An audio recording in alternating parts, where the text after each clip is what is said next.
Trading card games have been around for well over 30 years at this point, and over the years we've gotten to see a whole bunch of games take the stage, from the big three to modern day titans like Riftbound, Flesh and Blood, One Piece, Volcano and so many others. One of the best things about new TCGs are getting to witness how they are able to build upon what came before, as well as seeing how they are able to innovate and to come up with new ways to keep the hobby of trading cards fresh and engaging. In this video I'll be highlighting just a few games and going over things they have done that which I consider to be really innovative. And if this video gets enough traction, I'll probably be making a part 2 to this video. But before we begin, I'm Gridmaster, and if this is your first time here, thanks. Well, this is my first video anyway, but thanks. And let's begin. The first game I'll be covering is of course Magic the Gathering, the grandfather of TCGs, which depending on how you look at it, it shouldn't even qualify to be in this video since it's the first TCG ever. And you can't necessarily innovate if you're the first to do something, but regardless, I still want to talk about it because of how much of an impact this game has had over the years. Magic the Gathering is probably the most influential TCG ever, and most games that have come out over the years have at least one mechanic that traces back to Magic the Gathering. Magic has served as a solid foundation to build from, and one of the things we have to thank for that are lands. Despite lands being one of the most criticized aspects of Magic the Gathering, their impact is undeniable. Back when Richard Garfield made Magic all those years ago, he had a very important dilemma to overcome, that being the queen problem. The queen problem being that if it was a game of chess and you could pick any piece you wanted to play with, then what stops you from choosing only queens? That was what was so great about lands and mana at the time.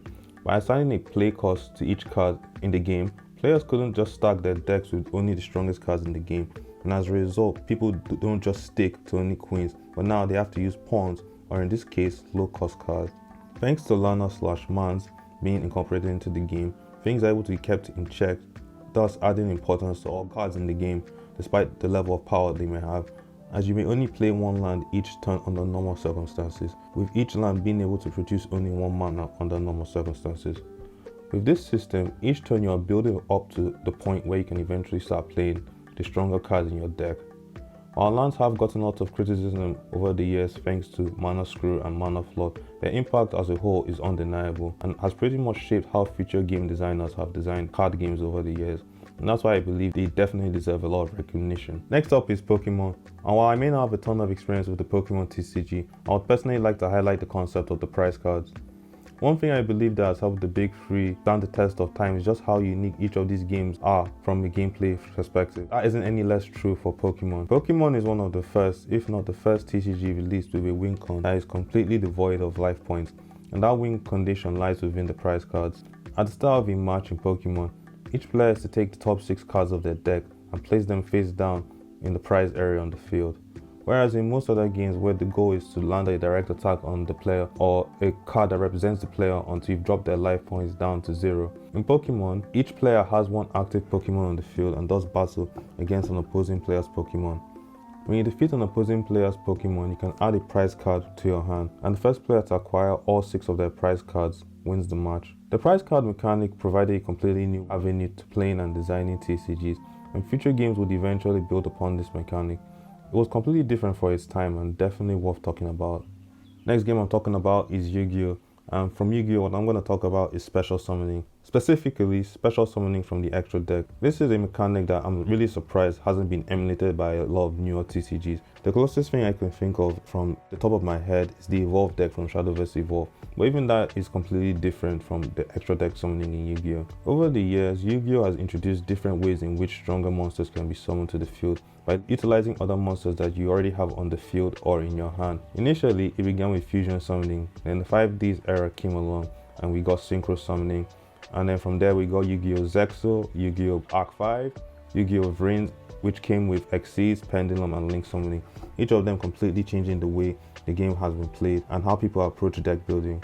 Extra deck summoning is without a doubt a key component of Yu-Gi-Oh!'s identity, with several topping decks in YCSs and Worlds incorporating at least one of the previous mentioned summoning mechanics. And while there have been issues with power creep over the years, special summoning has helped keep Yu-Gi-Oh! Fresh and engaging over the years, with each new era giving players something to look forward to, as new summoning types were incorporated into the game. Next up is Duel Masters. Duel Masters is one of the first games that completely built upon Magic the Gathering's resource system and fixing the main issue it had, which was getting either mana flooded or mana screwed. In Magic, the only way to play your cards was to generate mana using lands.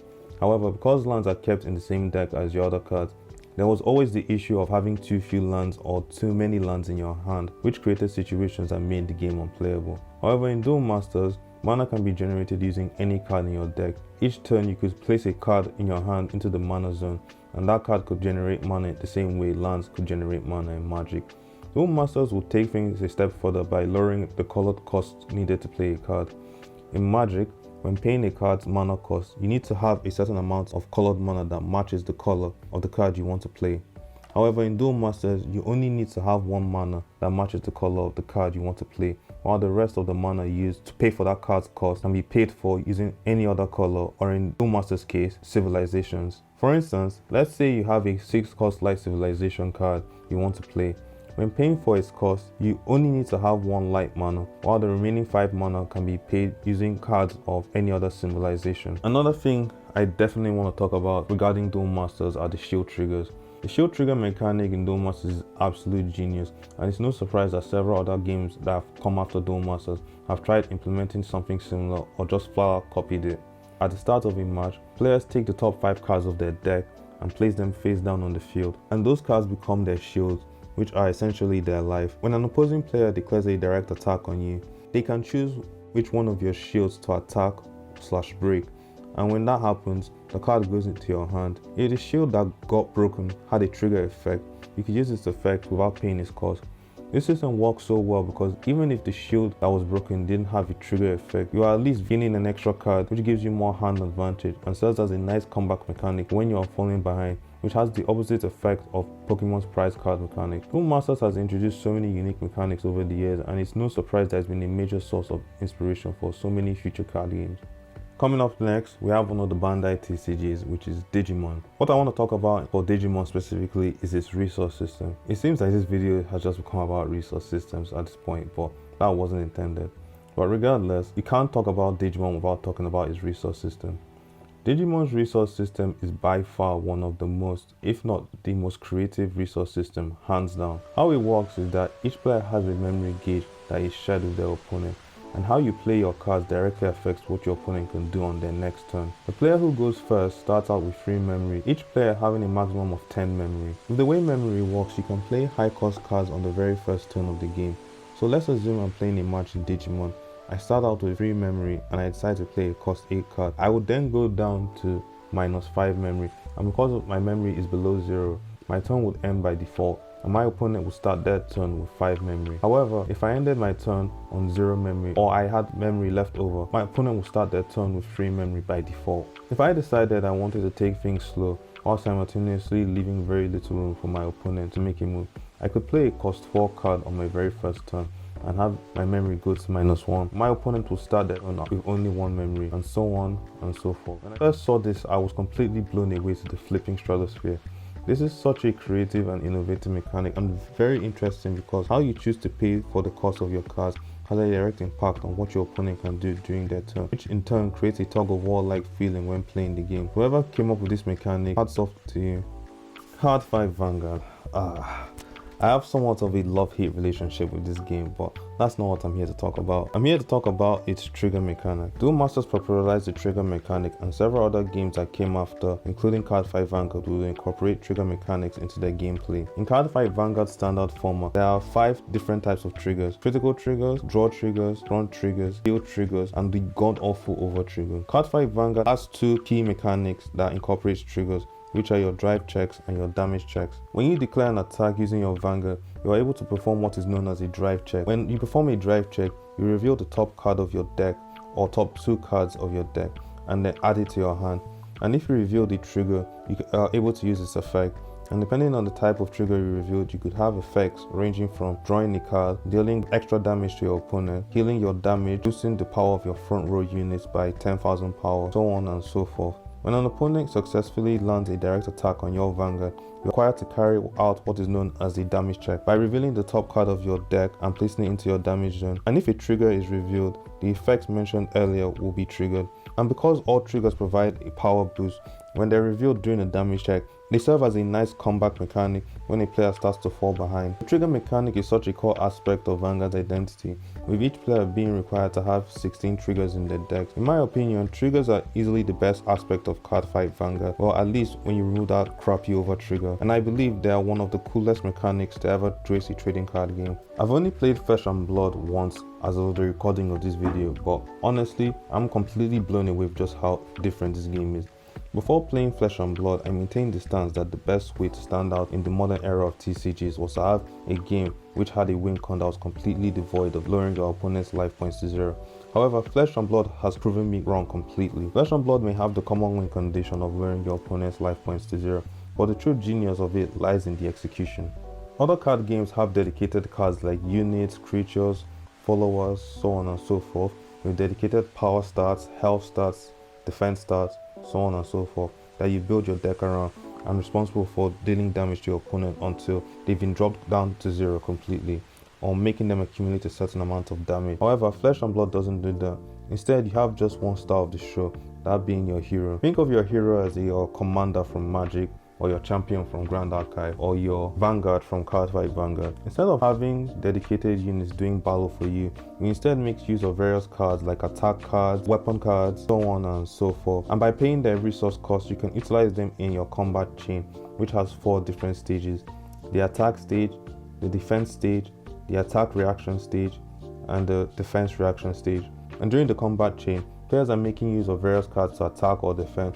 But something Flesh and Blood does that's really interesting is that each hero has an ability known as intellect, which dictates the amount of cards you can have in your hand at the end of your turn. So in other games where you are drawing cards at the start of your turn, in Flesh and Blood you don't draw cards until the end of your turn, meaning you have to be extremely careful when using cards to defend on your opponent's turn, as you won't be able to refill your hand until your next combat chain.